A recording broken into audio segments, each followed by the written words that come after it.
Director Professor Arijit Seth, my colleague Professor Bhodhivat Lal, Dean Academics, our guest for today, Dr. Krishnamurthy Subramanyam, our students, faculty colleagues, staff and guests and member of press. A warm welcome to the 4th Arijit Mukherji Memorial Lecture, which is part of Institute Lecture Series, and we are very happy and privileged that today amongst us Dr. Krishnamurthy Subramanyam, Chief Economic Advisor, Government of India, has agreed to be with us to deliver the talk. This lecture is in the memory of Dr. Arijit Mukherji, an academic. He was born in Calcutta in 1962. His early schooling was from St. Xavier's School and graduation from St. Xavier College, Calcutta. And after completing his chartered accountant, he moved to US and did his PhD from University of Pittsburgh. In 1991, he joined the accounting department of Carlson School of Management, University of Minnesota as an assistant professor. In 1997, he was promoted to the rank of associate professor. Sadly, he passed away in 2000, much before his time. If life is measured in terms of what he achieved, Arijit had a much longer life than the 38 years that he spent on the earth. He was a prolific scholar, widely recognized as a leading scholar in experimental economics. He also did extensive work on financial disclosure, auditing and design incentive in organizations. He published 15 papers in top accounting and economics journal in his short academic career. To the students, Professor Mukherjee was a legendary teacher. He won numerous teaching awards and was honored with the Lifetime Teaching Award in the year 2000 before his demise. Arijit, who was fondly known as Ari, was a highly admired colleague. He had a voracious appetite for the business and financial press, and many of his colleagues at the Carlson School were direct beneficiary of his encyclopedic knowledge of the accounting and economic theory, and his absolute commitment to work as long as it took to get it exactly right.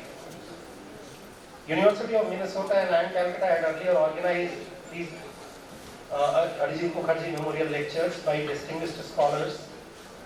Scholarships for accounting PhD students at the Carlson School have also been established in his memory. A beloved family member, a relative and a friend, Arijit possessed many talents. He inherited the parental trait of quietly helping the needy and the distressed. An edited volume of his poem, The Young Magician and Other Poem, was posthumously published.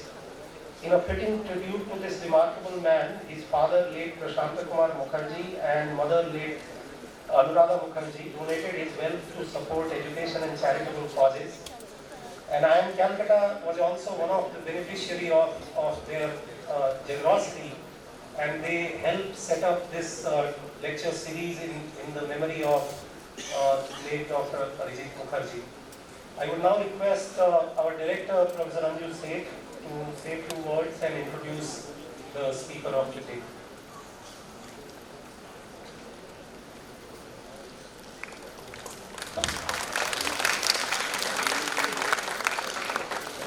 Good evening, ladies and gentlemen.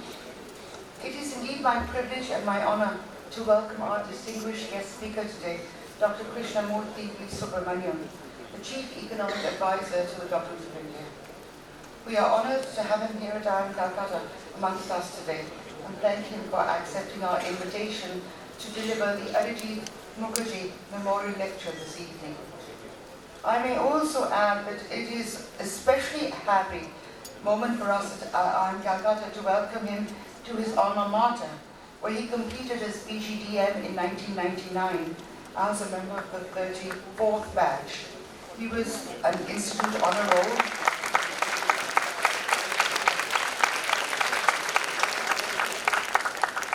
And we expect to be welcoming many of you back in the same circumstances to this podium in years to future.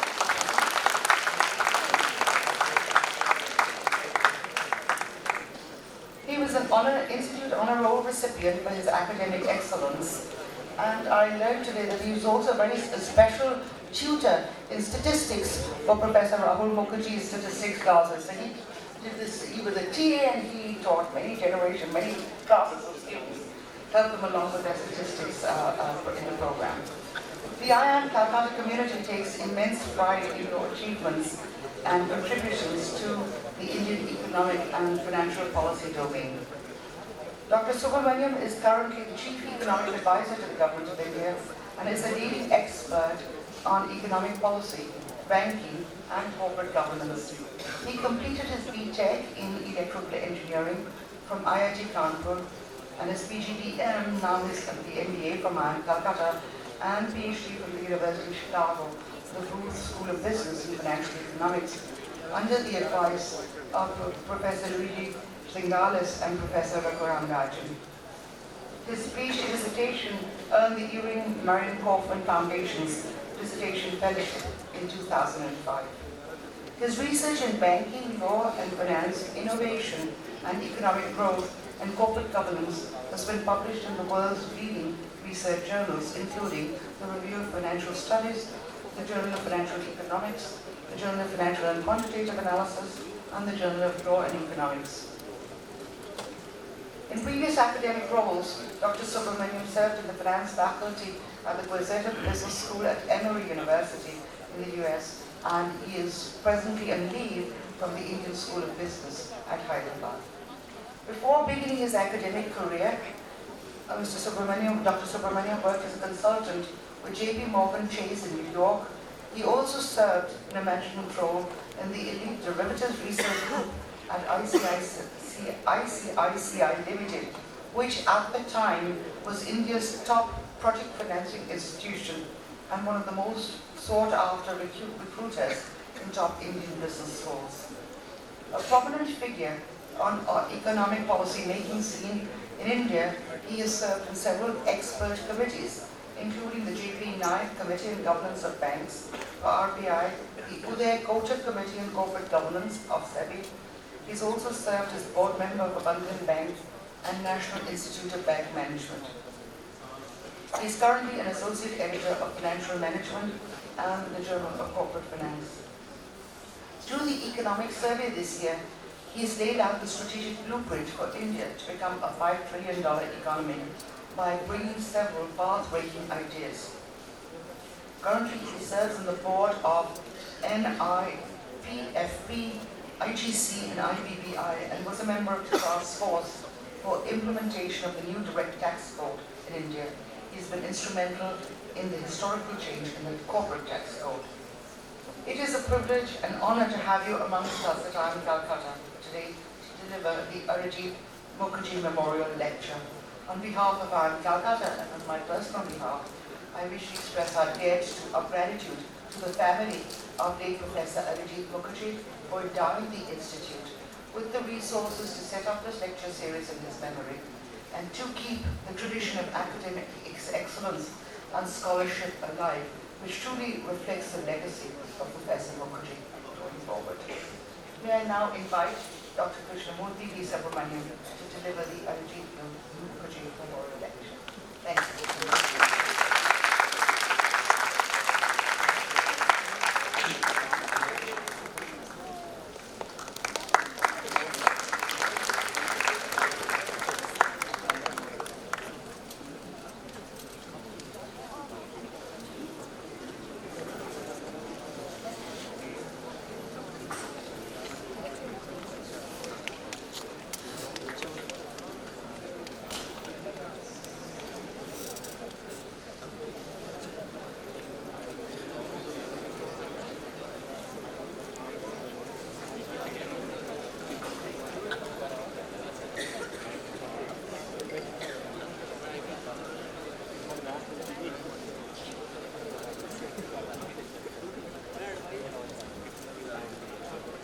Very good evening, everyone.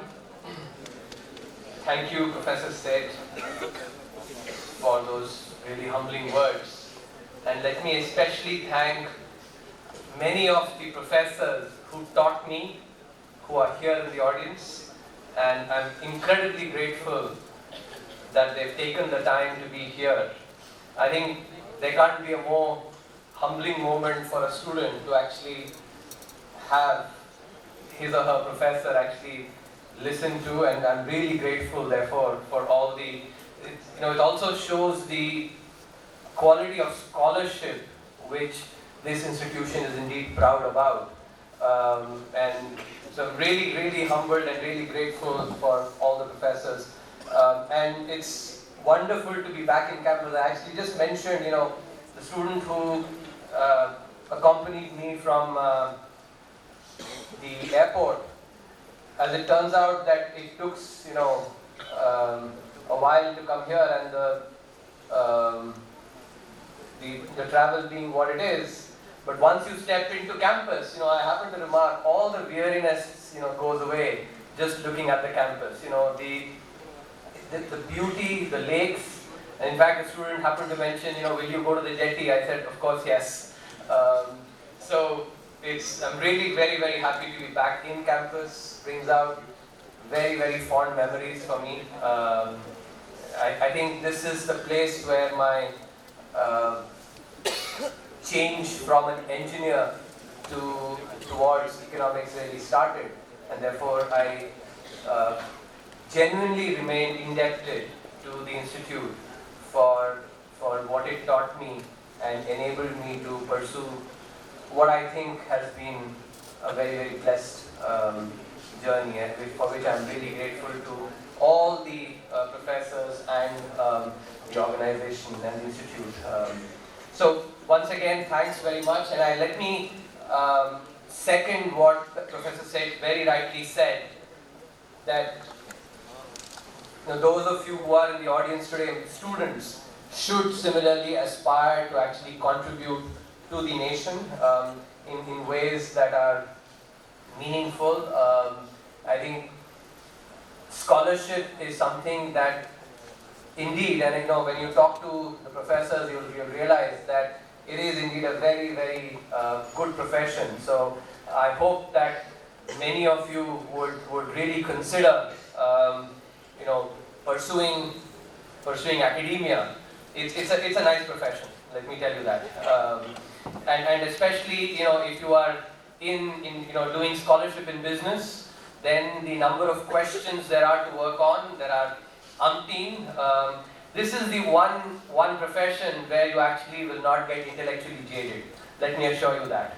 And so, possibly every other profession at some stage you might feel intellectually jaded, but academia is one profession. The other big luxury that academics have is to actually be surrounded by excellent people. I think that's the other big, big luxury. So I would strongly urge, the first years and the second years who are here to consider academia as an option. As you would have, I don't think, you need enough examples. You basically look at someone like, many of the stalwarts that we've had, Dr. Abram Rajan, Aviral Acharya, many others who actually, came from institutions like these and have chosen to go into academia.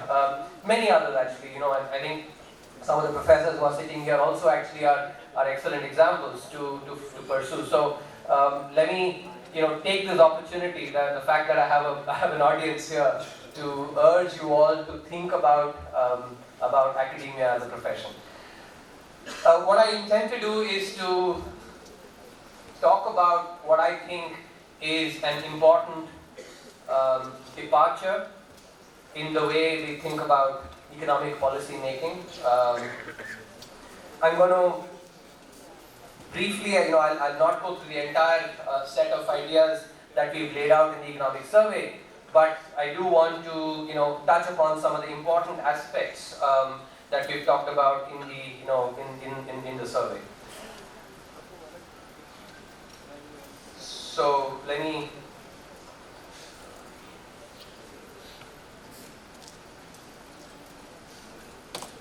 You have a clicker?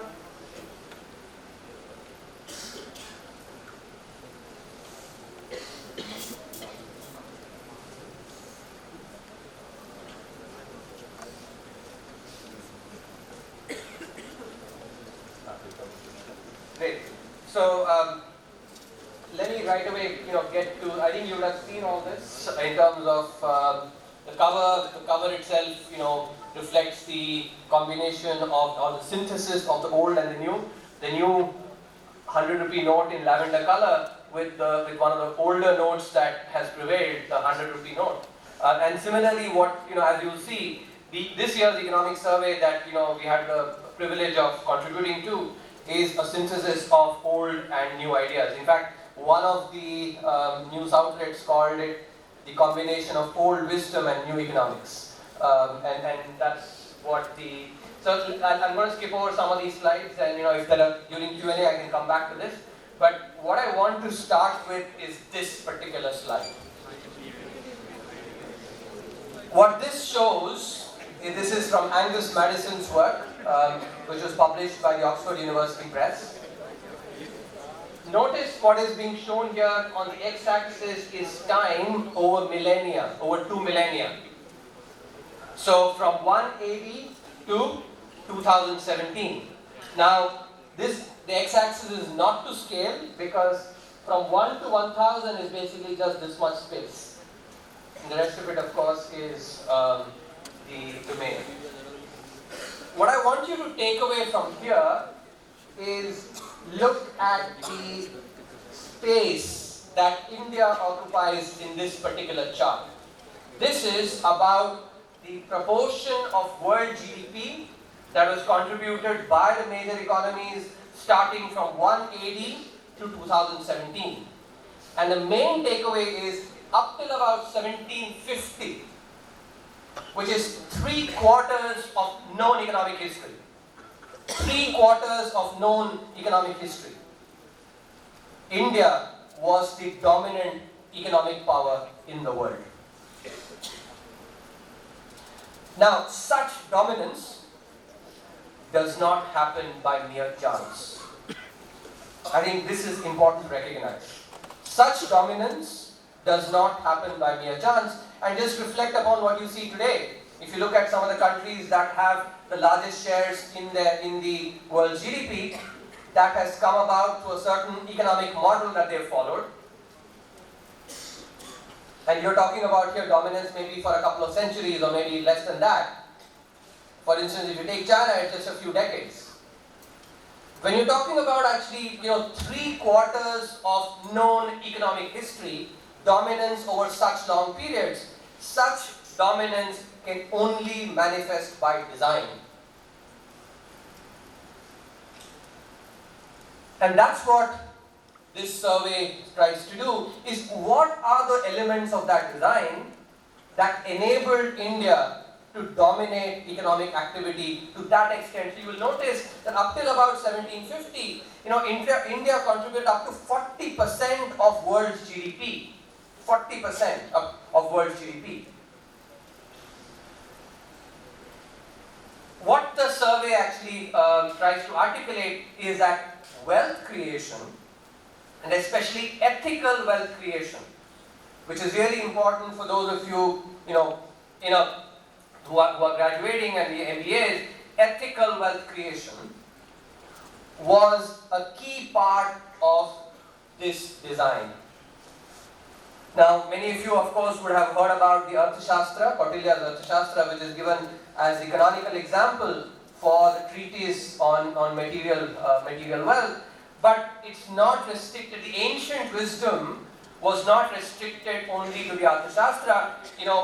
As a Tamilian, I have been exposed to the Tirukkural, written by Saint Tiruvalluvar.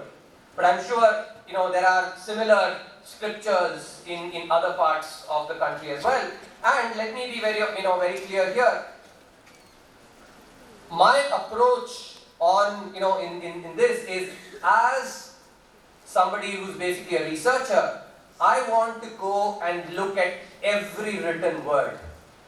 Not just the written word that has been written in the last maybe 50 years, 60 years, 70 years, or a couple of centuries, but even you take any of the scriptures that have been handed to us, irrespective of what your beliefs might be, it is part of literature because it is the written word. And as a scholar, therefore, it is beholden on us to be able to basically go and study that part of the written word as well, which is what we're doing here. I want you to pay attention to this particular quote from the Tirukural. Tirukural actually is a very nicely organized piece of literature. Every chapter has basically 10 couplets, and it's split into 3 parts. What is called as Agattupal. Those of you who understand Tamil, will actually relate to this, but I'm explaining anything. Agattupal, Porulpal, and Kamattupal.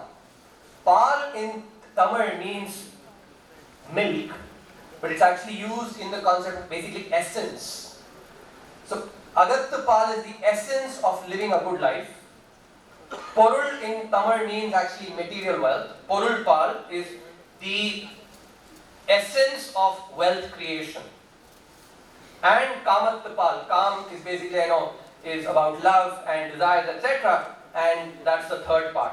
So this is taken from the second part, which is the Porulpal, the essence of material wealth. And Shloka, verse 753 in the chapter 76 says, and notice by the way, 753 comes in the 76th chapter because every chapter has 10 couplets in it.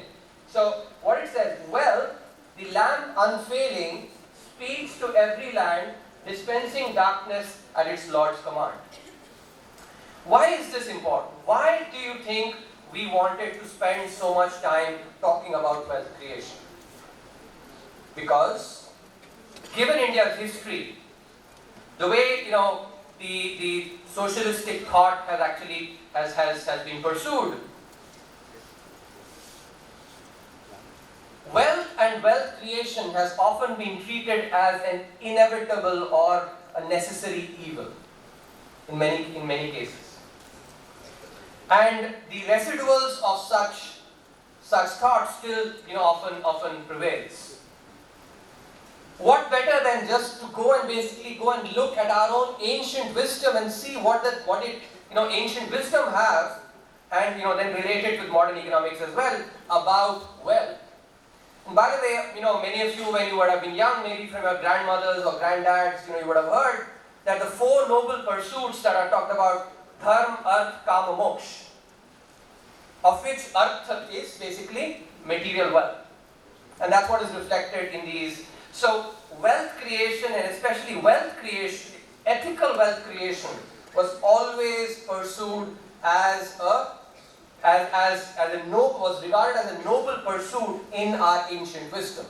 And in the preface to the economic survey and in the first chapter, we basically use the words that a few decades is but ephemeral in a history of millennia. It is important to recognize this history of millennia where ethical wealth creation was always regarded as a noble pursuit.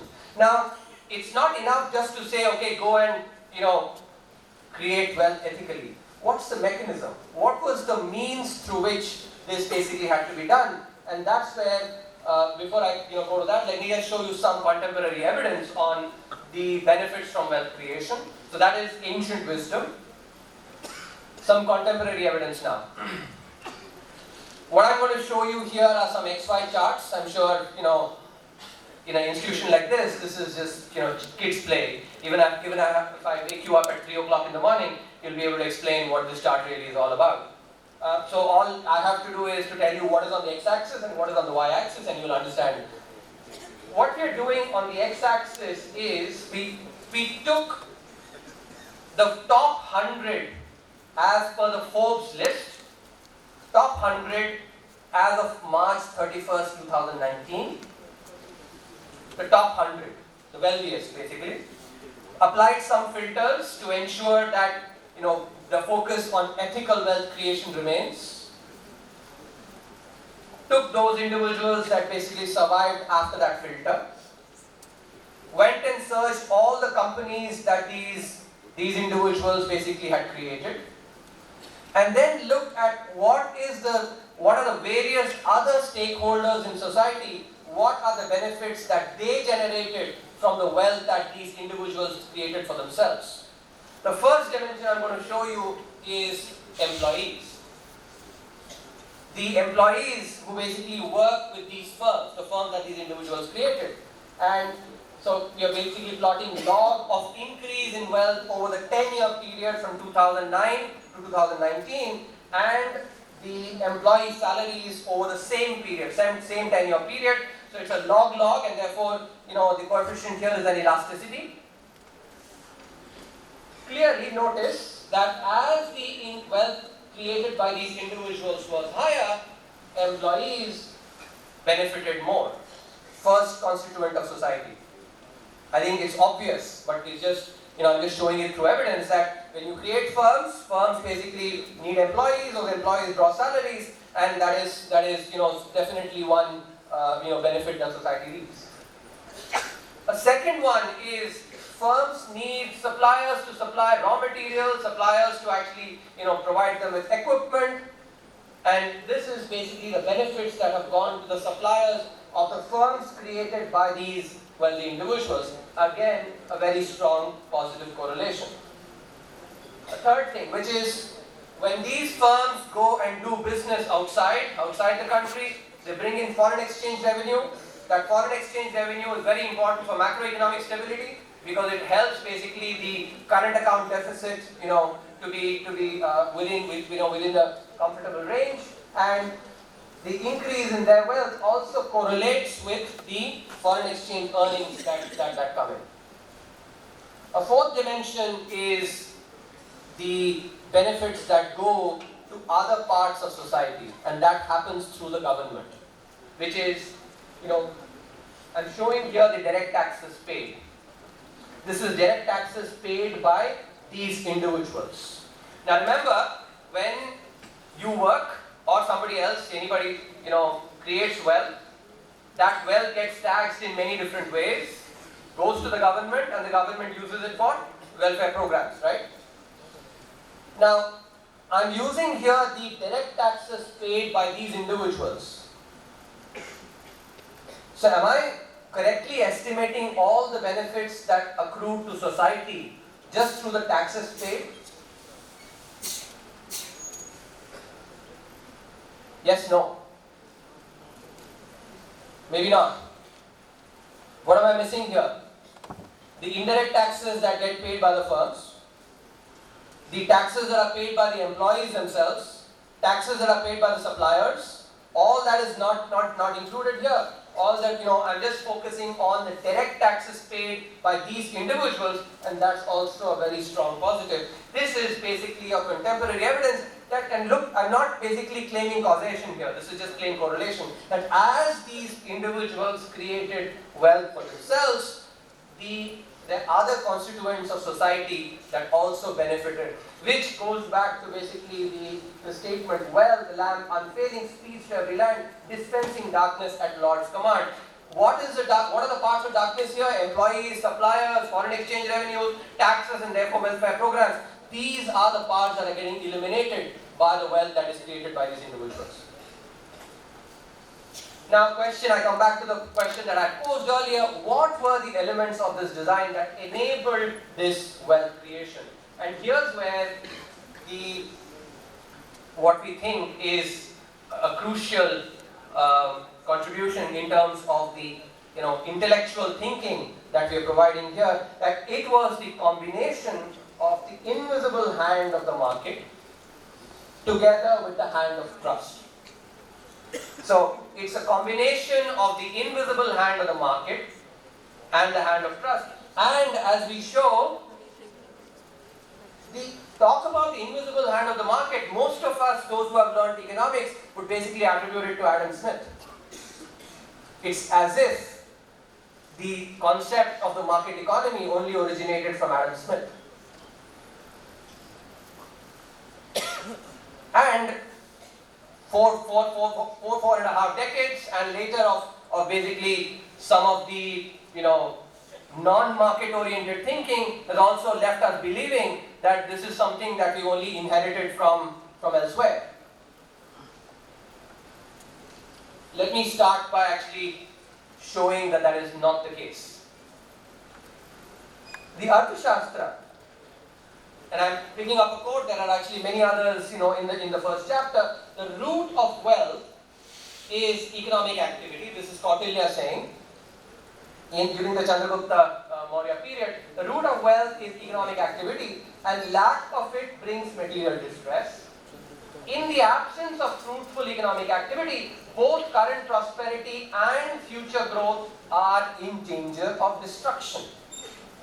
Now remember actually the setting that during when Kautilya wrote this. Basically you had monarchy, and oftentimes the kings would be indulgent in their own pleasures, maybe building memorials for themselves, maybe just spending on their own pleasures, but would not possibly have focused as much on economic activity of their citizens, the citizens of the kingdom. It's in this backdrop that Kautilya says that economic activity is central to wealth creation. In fact, if you go and read along in the chapter, it basically says, exhorts the king to remove all obstacles to economic activity. Remove obstacles to economic activity. In today's language, that is basically economic freedom. If you take, for instance, the indices of economic freedom that are basically generated by the Freedom House, for instance, or some of the others, that is basically, the idea for that is being talked about by Kautilya saying remove obstacles to economic activity. And there are other quotes relating to trade, which is also emphasizes the role of the market, the invisible hand being central to actually wealth creation. But, and there's a very important difference, our ancient model did not just leave it to the hand of the market. And I think the events that led to the global financial crisis illustrate that very well. In fact, now the research there's a strand of research that has emerged, on trust, the role of trust in the market economy. And I've been fortunate enough that one of my advisors, Luigi Zingales, has been, contributing in this particular area, the role of trust. And in fact, in a couple of his papers, he shows that the global financial crisis was a failure of trust in the economy, and that trust is a very crucial element. Now, of course, while this has been recognized in the in the United States and other countries after the financial crisis, the role of trust and ethical wealth creation was something that was always emphasized in our ancient thinking. I'm going to again use this is from the same chapter, Tirukkural, which says, wealth yields righteousness and joy, the wealth acquired capably without causing any harm. Now just this particular phrase, capably without causing any harm, in fact actually subsumes, all aspects of what we economists call negative externalities. What we basically think about climate change, but without causing any harm. And in fact, if you think about it now, the reason that wealth creation was brought together by us, with appeals to moral, ethical, spiritual, and philosophical dimensions, was to just enable what we economists call this free rider problem. I'm sure many of you have learned this now, which is if you go outside here, go to Thakurpukur for instance. At the traffic light, there are a lot of people who are breaking the traffic rule, right? What happens there? Every person is following his or her private interest, which is at that time to reach home or the destination the fastest. In pursuing his or her individual private goal, what happens is everybody gets slowed down. In contrast, if everybody followed the traffic rules well, we all would be faster. This is the classic free rider problem, or the problem of a common good. The canonical example, and just to illustrate what I'm saying, that is given is, think about a village that has a pond. We can in fact take, for instance, let's say take Joka. Let's say how INC would have been maybe 250, 300 years back if it existed at that time. So you take OH, there's only OH, and outside OH there's a lake. The lake has enough fish in it. If suppose every resident of OH goes and picks out one fish from the lake and cooks it, then the fish will multiply and it will be a sustainable equilibrium that will sustain into the indefinite future.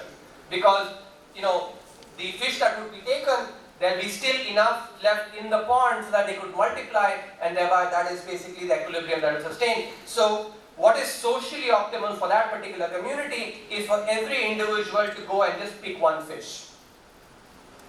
But what would happen, and this is basically an illustration of oftentimes what happens in a market economy and why the hand of trust and ethical wealth creation is important is, suppose I go, today I feel like eating 2 fish instead of 1 fish. So I go there, look left, look right, look behind, there's nobody, I pick 2 fish. And I think, what's the big deal? Among 300 so people, I'm the one person, if I go and pick 2 fish, how does it really make a difference?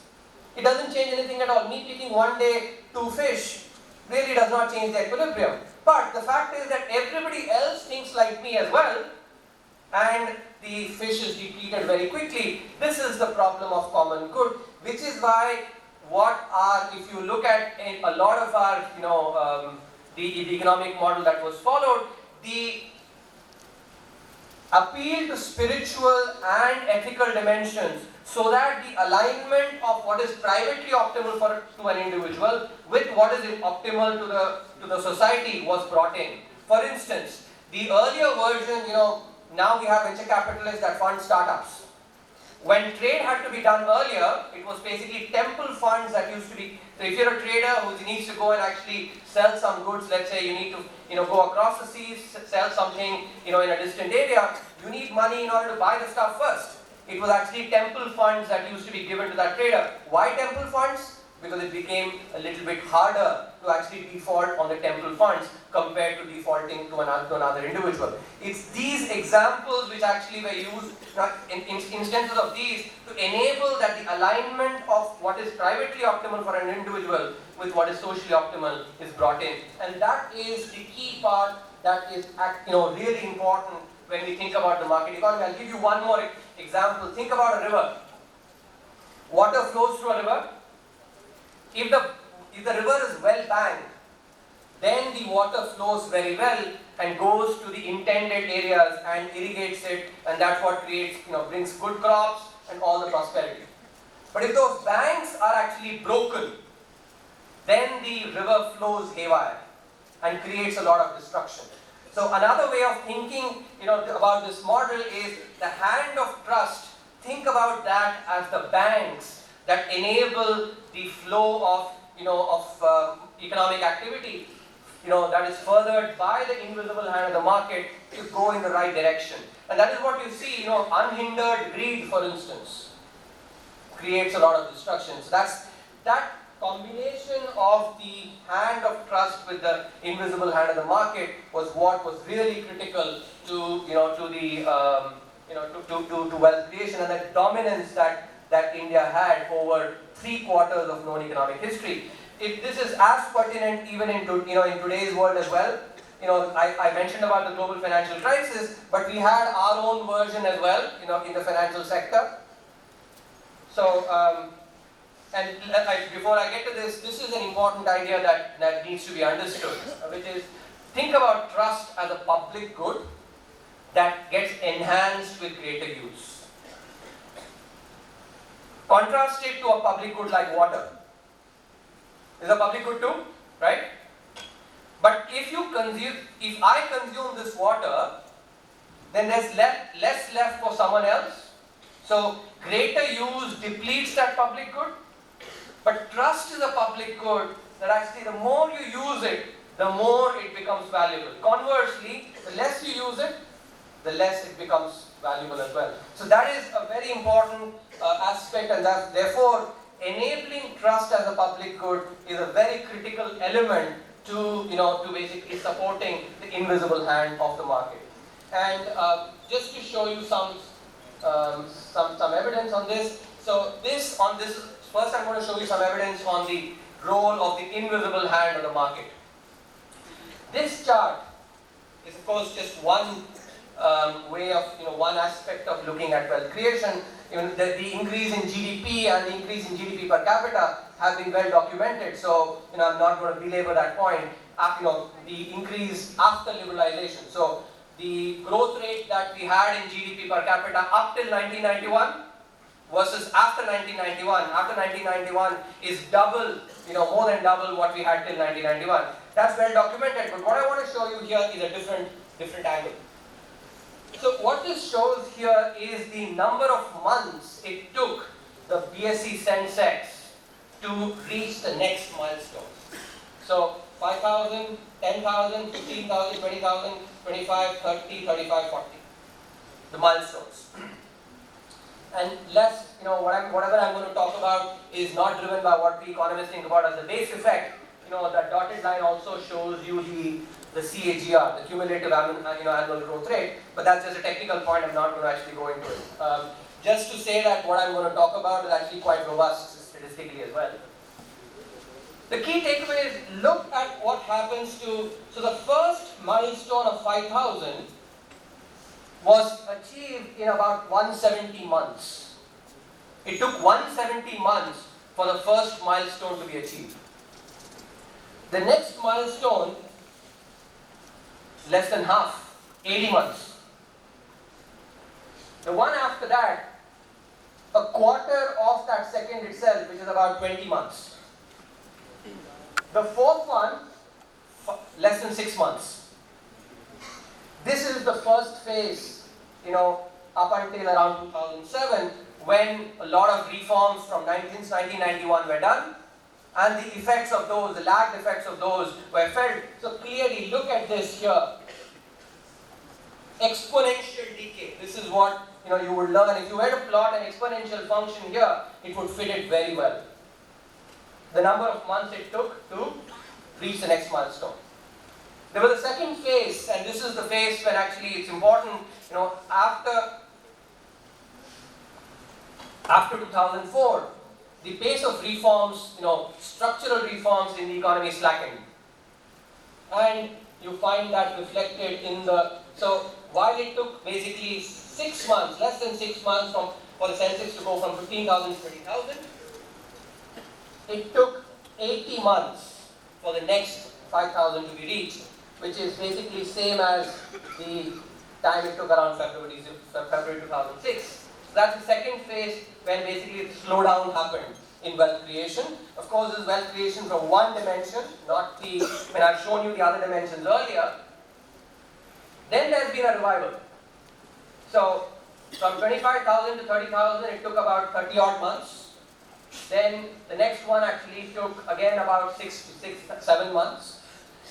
Also notice, reflecting the deceleration in growth rates recently, the move from 35,000 to 40,000 has taken longer than the earlier three moves, which also correlates. In other words, what I'm actually showing here is that the pace of growth in the economy correlates well with what you've seen in the Sensex, and this is what Finance 101 will tell you. Because the stock market is but the discounted value of future cash flows in the economy of each firm.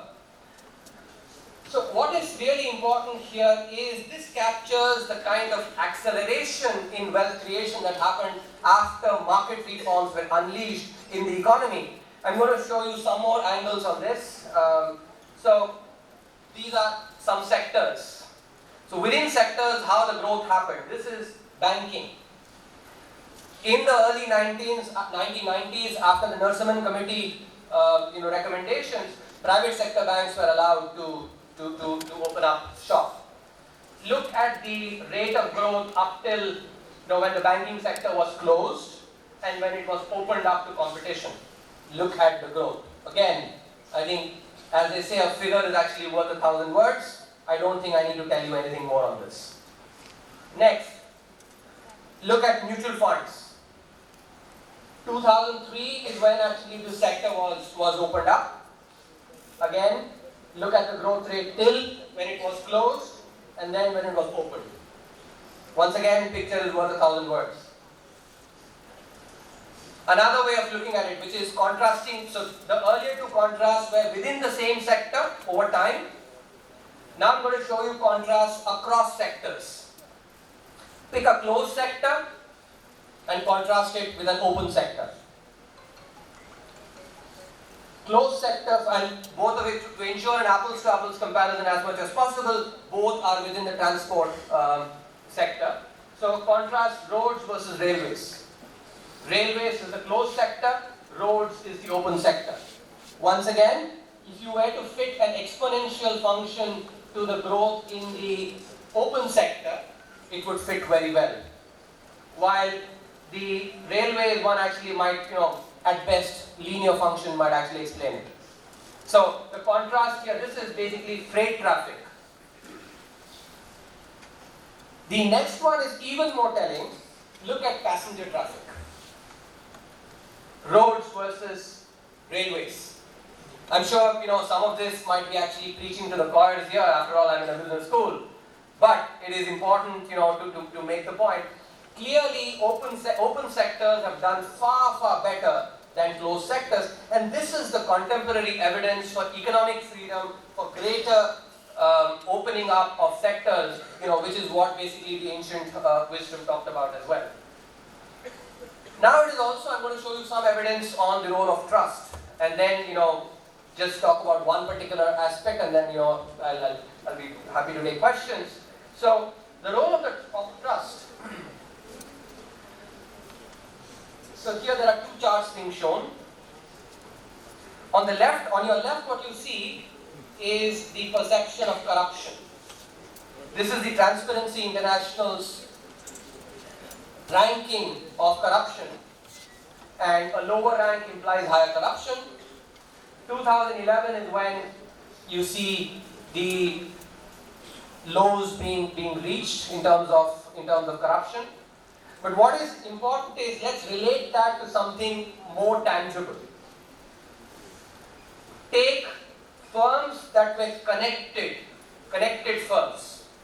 The returns that the connected firms generated, which is shown in red, and contrast it with the Sensex. Notice the Sensex actually has been shown in the lavender color, and the connected firms index is being shown in red. The color also has a message in it. Now let's look at the break in 2011, which is what basically corresponds to the lowest point here. Up until 2011, the connected firms, the returns they generated were far higher than the average firm in the stock market, as captured by the Sensex. But after that, you see the scissor-like movement where the returns generated by connected firms up until December 2019 have been clearly, the wedge has just been increasing. This is about trust, and one of the key chapters we've written in the survey is the distinction between pro-business and pro-crony. Pro-business is about enabling competition, enabling fair competition. And in this, entry is really important. Something that I showed you earlier, for instance, the private sector banking sector, the entry of private sector banks into the banking sector, mutual funds. So entry, what it does is, not only does it bring new products and new ideas and new sectors into the economy, but entry does something even more important, which is keeps the incumbents on their toes. Because the threat of entry and losing business thereby is what keeps the incumbents also innovating, whether it's with respect to their products or their business models, and that's what really enables, wealth creation and welfare in the economy. But when you have connected firms who enjoy basically the benefits of their connections, that does not happen. That is pro-crony. So one of the key elements of enabling trust is to foster pro-business policies and shun pro-crony policies. This is some evidence on on the absence of trust. So what this shows is, a couple of years back, the Reserve Bank listed the top 12 defaulters in the over the last many years, and these were basically colloquially called the dirty dozen. What this chart shows is the accounting quality, the financial statement quality indicators for these firms many years before. So it's being shown for 2012, 13 and 14. What is being shown here is the median score for all the listed firms. That's basically what those lines are, and the scores of these firms compared to the median. What is very clear is that 10 out of these 11 firms on which we basically have the data clearly, in each of those years, 2012, 13, 14, way below the median. And this is another element of trust, because what happens?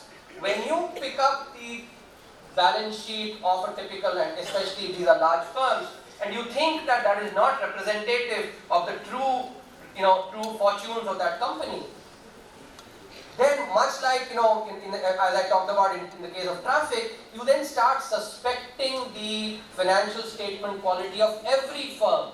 It creates a lack of trust, and that's what is important. Trust is the public good.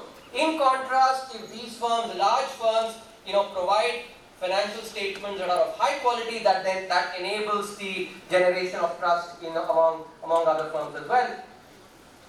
Another way of looking at this is the loss due to willful defaulters. Notice that it actually rivals some of the big subsidy heads, whether it's the food subsidy or the capital expenditure to the railway is not a subsidy, but actually just to show that if instead of actually money that was lost to willful defaulters had been invested in the capital expenditure in railways, the common person would have been far, far better off.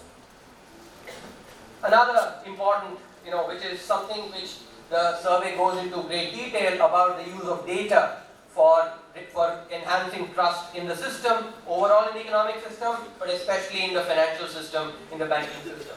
So what is really telling here is the contrast between willful defaulters and non-defaulters on three different characteristics. I'm going to come to that. The first top panel is contrasting willful defaulters with non-defaulters, those who did not default on their obligations.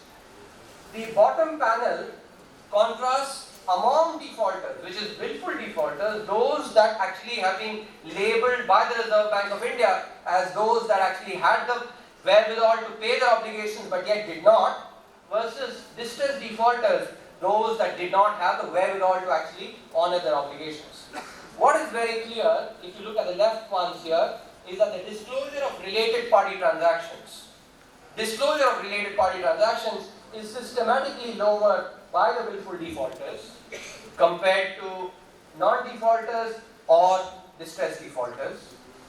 The pledging of shares by the promoter, which, as you can understand, reduces the skin in the game for the promoter, much higher for willful defaulters than